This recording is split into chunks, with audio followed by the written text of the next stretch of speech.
Bismillahirrahmanirrahim. Assalamualaikum warahmatullahi wabarakatuh. Waalaikumsalam warahmatullahi wabarakatuh. Selamat pagi anak-anak. Pagi. Bagaimana kabarnya hari ini? Alhamdulillah, tetap semangat. Allahu Akbar. Gak ada yang sakit lah? Ada. Alhamdulillah gak ada. Di kondisi yang cuaca berubah-ubah, kadang panas, kadang hujan, kalian harus tetap menjaga kondisi, pola makan, istirahat yang cukup agar tidak sakit. Baik, sebelum kita memulai pelajaran, alangkah baiknya kita berdoa terlebih dahulu. Untuk selanjutnya, ketua kelas boleh dipimpin untuk membaca doa.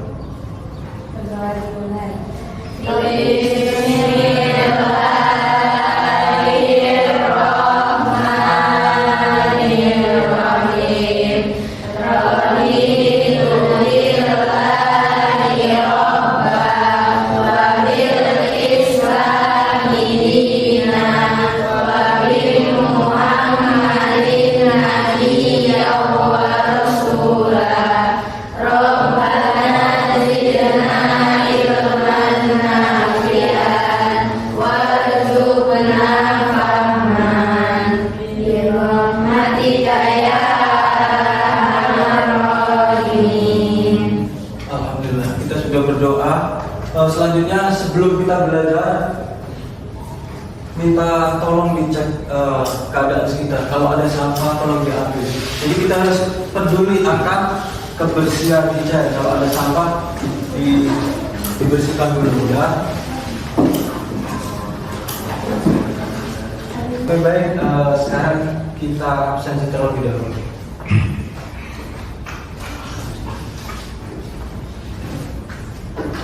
Dewi Agni Nurhayati, Zakia Zahratul Janan, Ella, Melinda, Muhammad Aska, Muhammad Numi, Nadia, Rafa, Reva, Santi, Saputri, Siti Fatin, Siti Robert, Sofiatul, Wirdania. Alhamdulillah kita hari ini hadir semua ya.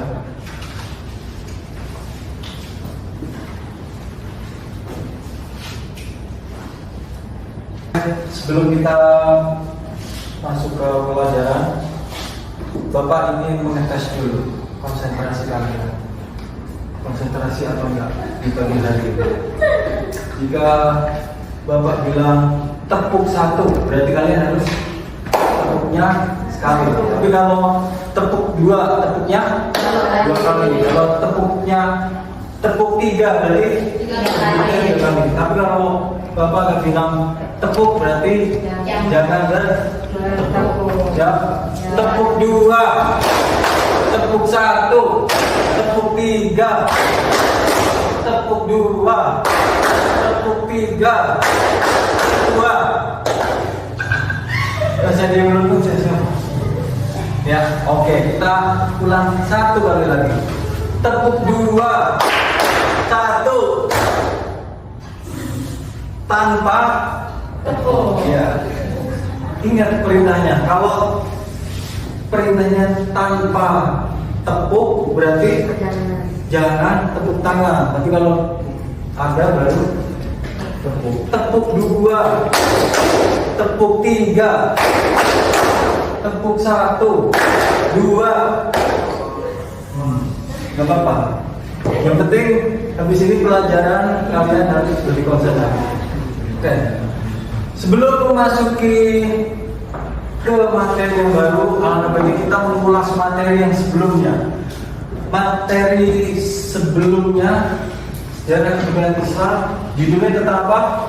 Kondisi masyarakat Madinah sebelum Islam. Ya, benar sekali. Kondisi masyarakat Madinah sebelum Islam. masuk Islam. Kondisinya bagaimana? Sering terjadi perang Ya, antar suku, perang antar dua suku, yaitu suku apa? Aus dan Khazraj. Habis itu apa lagi? Hidup tidak damai dan permusuhan. Nah, hidupnya tidak damai dan permusuhan. Jadi masyarakatnya itu sering bermusuhan, bertetanggaan, bermusuhan. Kalau kita harusnya saling membantu. Kalau ada musibah kita saling membantu. Terus apa lagi? suka membalas dendam dan membanggakan suku.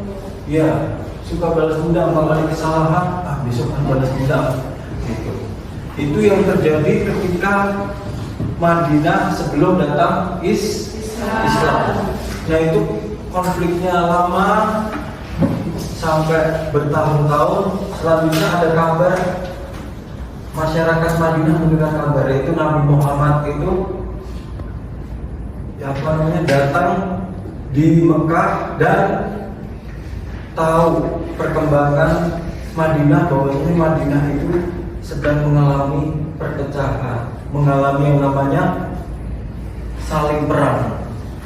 Dan akhirnya tokoh masyarakat di Madinah berinisiatif, pengen apa dia bilang? Berjanji kepada Nabi Muhammad SAW bahwa saya bilang kalau saya akan beriman dan berjanji.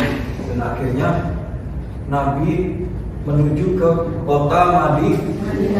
Dan dari sinilah yang disebut peristiwa besar, yaitu hijrah Nabi Muhammad ke Madinah. Yang kita akan bahas pada hari ini adalah peristiwa hijrah Nabi Muhammad ke Madinah. Sekarang kita sebelum masuk ke pembelajaran, Bapak akan menyampaikan tujuan dari pembelajaran. Yang pertama, peserta didik mampu menganalisa faktor-faktor penyebab hijrah Nabi Muhammad SKW ke Madinah. Yang kedua, peserta didik mampu mendeskripsikan proses hijrah Nabi Muhammad beserta strateginya yang digunakan. Yang ketiga atau terakhir, peserta didik mampu meneladani nilai-nilai hijrah dalam kehidupan sehari-hari. Baik, selanjutnya kita melihat gambaran visualisasi dari peristiwa hijrah Nabi Muhammad SAW.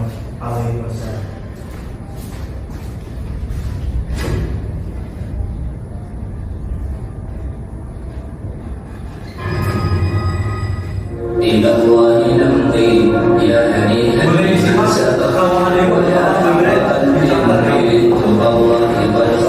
Selamat datang ibadah haji para pemeluk Islam dari Yathrib pulang menuju perjalanan haji di Mekah. Di Mekah, Muhammad SAW mulai mewujudkan muslim di sana untuk berhijrah. Hijrah merupakan langkah yang cukup besar. Dari akan adanya eksodus tersebut, mereka berusaha mencegah beberapa orang dari melakukan hijrah ke Madinah. Mereka memandang hijrahnya Muhammad sebagai ancaman yang serius. Mereka khawatir di bawah kepemimpinan Muhammad SAW penduduk Yathrib akan menyerah Mekah atau paling tidak memotong jalur perdagangan mereka ke Syam. Akhirnya mereka melakukan rapat di Darun Nadwa, Parlemen Mekah. Iblis datang dalam pertemuan tersebut dalam bentuk seorang tua yang bijak. Dalam rapat tersebut, Abu Jahal memberi usulan, kita harus memilih seorang pemuda yang gagah dan bernasab baik sebagai wakil tiap-tiap kabilah. Kemudian kita berikan kepada tiap-tiap daerah bersama-sama dengan sertifikat masing-masing. Dengan begitu, kita bisa terbebas dari ancamannya. Sebab bila mereka melakukan hal itu, berarti darahnya telah ditumpahkan oleh semua kabilah, sehingga Bani Abdul Manaf tidak akan mampu memerangi. Dan akhirnya disepakati dalam rapat tersebut. Ketika keputusan kecil untuk membunuh Nabi SAW telah diambil, malaikat Jibril turun membawa wahyu rohnya yang isinya memberitahukan kepada beliau tentang persekongkolan kaum Quraisy tersebut dan izin Allah kepada beliau untuk hijrah dari Mekah. Jibril menentukan waktu hijrah tersebut dengan mengatakan, malam ini engkau jangan berbalas mulut dua. Akan tetapi Allah Tuhan menguasai urusannya. Abu Bakar berkata, Aku berada di sisi Nabi SAW di gua, lalu aku mengangkat kepalaku. Ternyata di situ ada kaki-kaki mereka. Lantas aku berkata, wahai Rasulullah, andai kata sebagian mereka mulai ke bawah. Setelah ia mendapati Muhammad SAW dan Abu Bakar dalam pandangannya, kudanya terperosok beberapa kali. Kemudian Suraqah mencegahnya, lalu ia bangkit lagi, dan kedua lengannya itu hampir memberikan kepada Muhammad SAW. Lantas Suraqah berteriak memanggil mereka bahwa mereka aman. Mereka pun selama 7 hari berturut-turut, rombongan Rasulullah SAW berjalan menyusuri kegelapan malam hingga mereka mencapai kampung Bani kaum Quraisy untuk memburu Rasulullah SAW. Umat Islam Yathrib menunggu kedatangan beliau SAW dengan penuh kecemasan dan mencoba untuk menggali informasi pelarian beliau sedang mungkin. Kebanyakan Rasulullah SAW dan Abu Bakar di dalam Masjid Kuba yang terletak di pinggiran Madinah. Di sana mereka menginap beberapa hari dan kemudian disusul. Baik, sebelum kita masukin ke pelajaran pada pagi hari ini, kita akan pretest dulu. Kita mengerjakan soal yang sudah Bapak buat.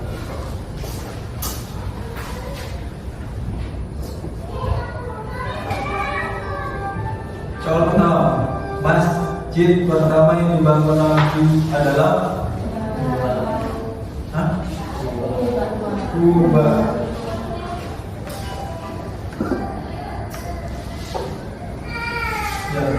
Berapa lama Nabi berjalan saat hijrah ke Madinah? 3. Oke, kita tes. Ini ya. Soal selanjutnya, siapa yang mengganti Nabi tidur di kasurnya?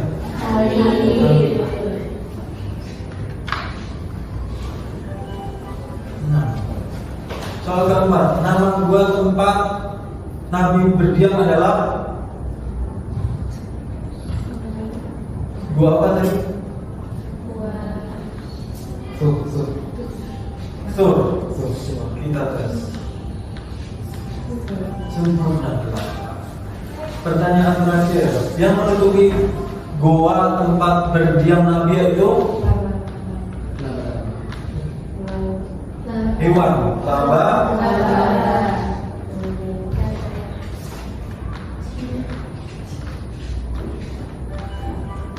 katak.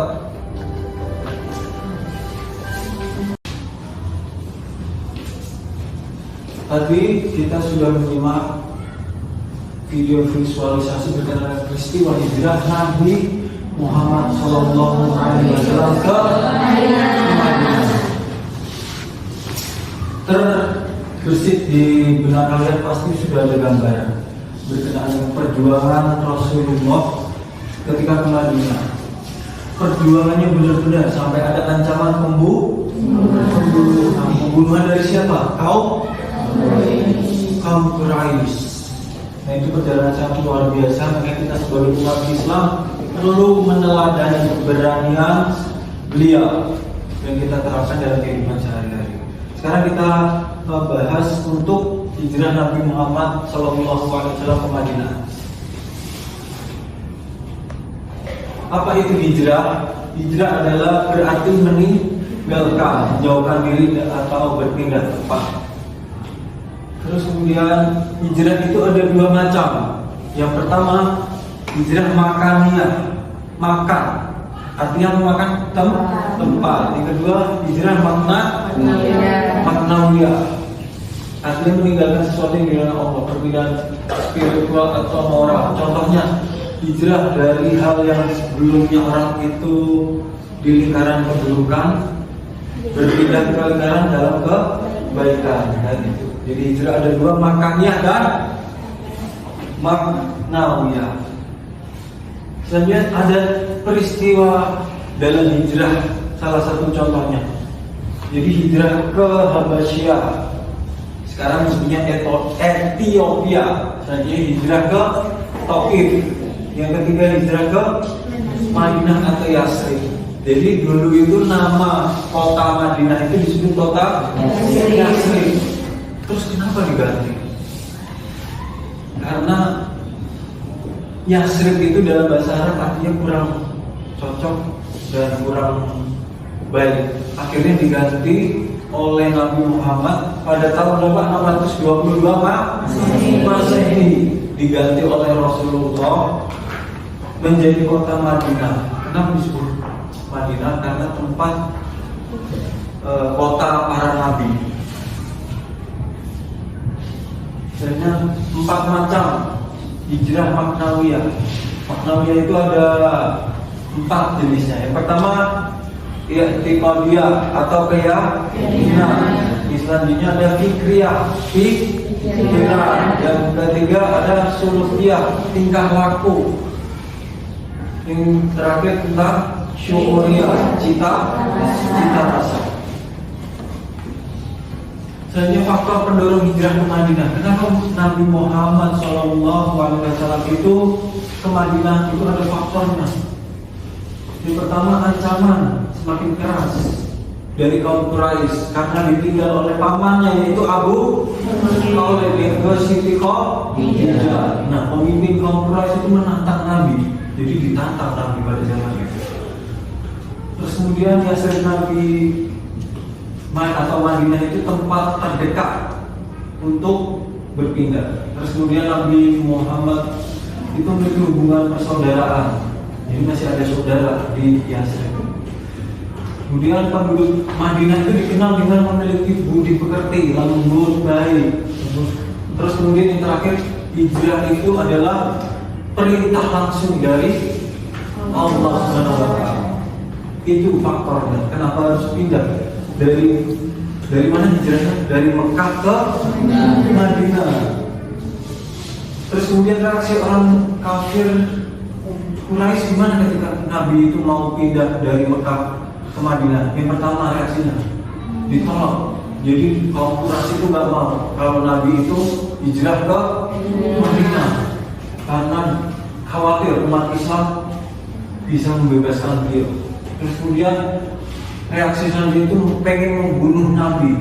Yang tadi kita lihat video tadi, Nabi hampir dibunuh, rumahnya sudah dikepung dan akhirnya pas dibuka selimutnya ternyata udah diganti sama siapa? Ali kan? Terus kemudian Nabi lolos hijrahnya keluar dari rumah itu diam-diam. Terus kemudian sampai sembunyi di mana? Gua apa? Sur sampai diamankan oleh Labah. Persiapan awal proses hijrah. Jadi ketika hijrah itu proses dari Mekah ke Madinah. Yang pertama itu ada perintah Nabi meminta Abu Bakar menemaninya. Jadi menemani itu Abu Bakar. Abu Bakar merupakan khalifah keberapa? Pertama. Terus kemudian Nabi sembunyi di gua Sur. Strategi. Nah, selama di gua Sur Nabi menjalankan strategi pengaman yang terperinci. Yang pertama Abdullah bin Abu Bakar yang dengan berita. Kedua Amr bin Fuhairah, dia mendiri domba untuk menyediakan susu dan menghapus jejak. Jadi ketika Rasul jalan ke Madinah, itu kan ada jejaknya kan, apalagi di sana gurun pasir. Abu Amr bin Fuhairah ini menggembala domba yang saking banyaknya, terus suruh dombanya di sekitar jejak tadi. Makanya pas diinjik-injik sama domba, jejaknya hilang. Terus kemudian Abu Bakar menantang Rasul. Habis itu tahu Rasul itu ditolong oleh Allah, makanya dia jadi baik sama Rasulullah. Masjid pertama yang dibangun oleh Rasul, masjid apa? Kuba. Itu masjid yang pertama itu sholat Jumat. Nah, setelah nyampe di mana Madinah, beliau langsung bangun masjid juga, itu Masjid Nabawi. Habis itu alhamdulillah sampai di Madinah. perjalanan Nabi Muhammad.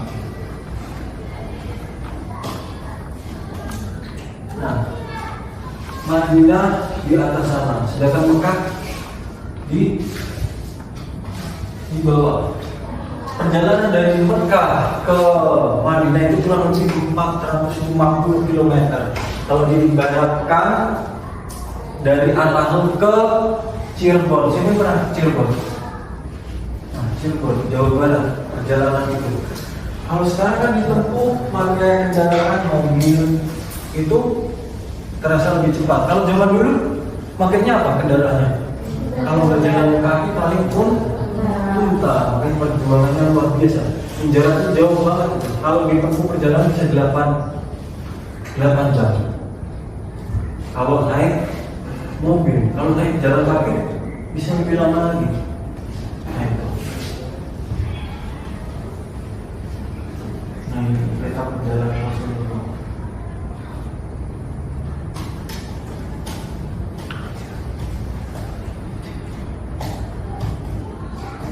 Dan Rasulullah itu pintar. Beliau itu bukan pakai jalur utama yang dilewatin oleh kaum Quraisy. Contoh kalau kita pergi bangun, jalannya di sini lurus kan. Nah, kalau Rasulullah itu lewatnya lewat jalur lain, bisa lewat pantai. Karena kalau lewat jalan ini, kalau ketemu kaum Quraisy bisa dibunuh. Makanya Rasulullah minta lewat jalur. Dengan waktu yang masih tersisa, kita akan diskusi dengan dibagi menjadi kelompok. Ya, langsung untuk putra kelompok 1 boleh madep ke sana lah. Untuk kelompok ini kelompok 2 boleh langsung madep ke sana. Ya. Untuk kelompok 3 boleh ke sana di sini. Kelompok 4 ya, boleh diisi. Kelompok 1. Kelompok 2. Kelompok 3. Kelompok 4.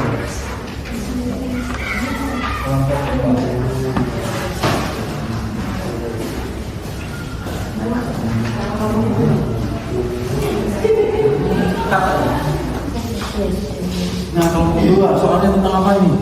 Reaksi kaum mulai setelah peristiwa hijrah. Reaksinya seperti apa tadi ketika kaum Quraisy tahu bahwa Nabi itu mau hijrah? Kelompok 4 tentang dampak hijrah terhadap perkembangan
Baik, setelah kalian berdiskusi dari masing-masing kelompok, dari kelompok 1, 2, 3, 4, sekarang waktunya untuk kalian mempresentasikan.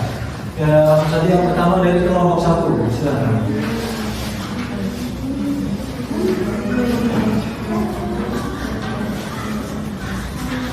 Saya dari kelompok 1 ingin mempresentasikan faktor-faktor penyebab Nabi Muhammad SAW melakukan hijrah ke Madinah. Yang pertama, tekanan dan penyiksaan dari kaum Quraisy. Yang kedua, umat Islam selalu disiksa dan dikucilkan. Yang ketiga, strategi dakwah dan penyebaran Islam. Yang keempat, adanya harapan baru dari penduduk Madinah atau Muslim. Yang kelima, perintah Allah Subhanahu wa taala untuk hijrah ke Madinah. Wassalamualaikum warahmatullahi wabarakatuh. Ya, beri tepuk tangan. Yang selanjutnya kelompok 2, disilakan. Ya.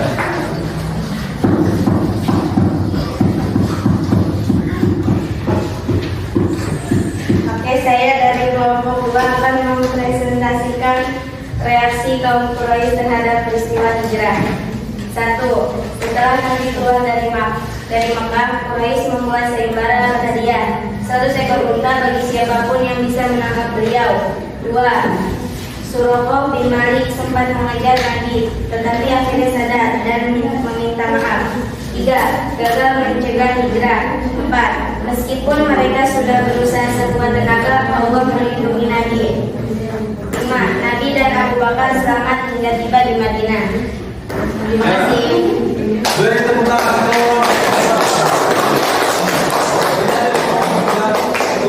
Mempresentasikan.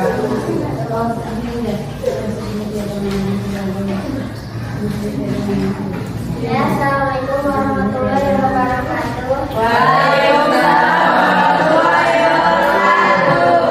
Saya dari kelompok 3 yang mempresentasikan urutan peristiwa hijrah Nabi Muhammad SAW ke Madinah secara utuh.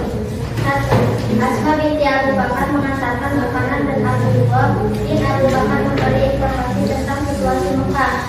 2. Nabi disambut meriah oleh kaum Ansar dan Muhajirin. 3. Persembunyian di Gua Tur selama 3 hari. 4. Perjalanan menuju Madinah. 5. Ali bin Abi Thalib tidur di tempat tidur Nabi. Ya.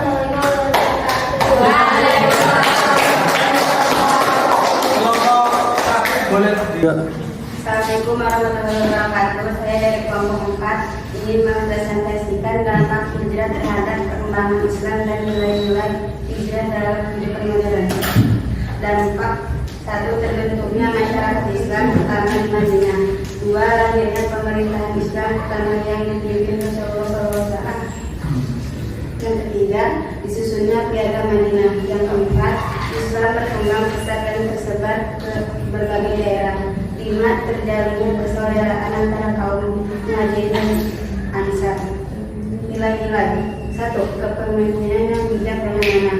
2. Semangat perjuangan dan pengorbanan. 3. Demi kebaikan. Yang keempat, persaudaraan dan tolong-menolong sama manusia. Yang kelima, menebar kedamaian dan kesatuan di lingkungan sekitar. Wassalamualaikum warahmatullahi wabarakatuh. Alhamdulillah, hari ini kita telah belajar bersama mengenai peristiwa hijrah Nabi Muhammad ke Madinah. Kalian sudah mendapatkan ilmu dari apa peristiwa yang semula dari Mekah ke Madinah. Mulai dari yang pertama apa? Faktor-faktor kenapa Nabi itu bisa ke Madinah. Banyak sekali faktornya. Di antaranya paman Nabi yang meninggal, yaitu namanya juga Abu Thalib. Terus kemudian Siti Khadijah, kemudian kaum Quraisy, desakan dari kaum Quraisy. Terus kemudian urutan dari peristiwa hijrahnya, perjalanannya sangat luar biasa. Dari Mekah ke Madinah, urutannya sampai jauh perjalanannya.